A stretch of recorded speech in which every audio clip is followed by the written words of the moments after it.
For years, the truth stayed hidden, the victims forgotten, the case left cold, until science revealed what time could not. This is decades in the dark, where cold cases are brought back to light. February 1st, 1959, the snow is blinding white by day. By night, it swallows everything.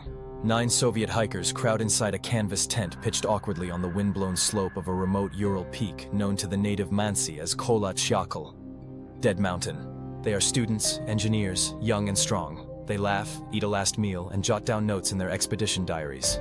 Outside, minus 30 degrees Celsius. Inside, their final night alive. Then something happens. Something so terrifying that the group slashes through their own tent from the inside and flees. Barefoot, half-dressed, in sub-zero temperatures. They never return. Weeks later, their bodies are found scattered across the mountain. Some with crushed skulls. Some with broken ribs. One missing her eyes. Another, her tongue. There are no signs of a struggle, no other footprints but theirs. And for 64 years, no one knew why. It started as a routine winter trek. 10 hikers from the Ural Polytechnic Institute. Most were in their early 20s. The group was led by 23-year-old Igor Dyatlov, respected and highly capable. On January 27, 1959, they set off into the mountains. One hiker, Yuri Yudin, fell ill on the second day and turned back. He would be the only one to survive. The remaining 9 documented everything. Photos show them smiling, skiing, pitching tents, posing in snow. They wrote of cheerful banter, minor injuries, and the bitter cold. Their last entries were dated February 1st. After that, silence.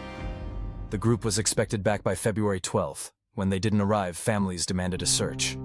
It took over a week for rescuers to locate their final campsite. What they found was baffling. The tent was cut open from the inside. All their boots, jackets, and gear were still neatly inside. Footprints, barefoot, socked, some in only one shoe, led down the slope. 2 bodies, Doroshenko and Krivonashenko, were found first under a cedar tree. Their hands were burned. The tree branches above were broken. They had apparently tried to climb the tree, maybe to look for the tent, or hide from something. 3 more, Dyatlov, Kolmogorova, and Slobodin, were found between the tree and the tent, as if they'd tried to crawl back. One had a fractured skull, another had a bloody nose and twisted ankle. But it was the last 4 bodies, found months later under 13 feet of snow in a ravine, that deepened the mystery. Zolotaryov and Dubinina had shattered ribs and massive internal bleeding, but no external wounds, like being hit by a car. Dubinina was missing her tongue, lips, eyes, and part of her face. Her stomach showed signs of hemorrhage, suggesting her heart was still beating when her tongue was removed. Thibaut Brignoles had a crushed skull. Kolevatov had a broken nose, twisted neck, and burn marks on his clothing. None had defensive wounds. None showed signs of struggle. The Soviet investigation was brief and vague. The official cause, an unknown compelling force. Then the case was abruptly closed, files sealed. Speculation exploded. Avalanche. The terrain was too shallow, said some. Military tests? Locals reported seeing strange orange lights in the sky that night. Some of the hikers' clothing was radioactive. Paradoxical undressing, caused by hypothermia. Possible, but not for everyone. Other theories were darker. Mansi tribespeople attacking trespassers. But the Mansi were peaceful and helpful to searchers. A Yeti or creature attack. One of the final photos appeared to show a dark figure in the woods. Aliens. UFO theorists point to the missing eyes, the burned hands, the bizarre body positions.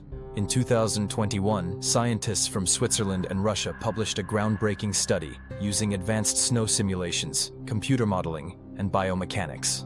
The theory: the hikers had dug a trench to shelter the tent on a slope. This disturbed a delicate slab of snow. Several hours later, a delayed slab avalanche, small, dense, and silent, collapsed onto the tent, crushing the sleeping hikers inside.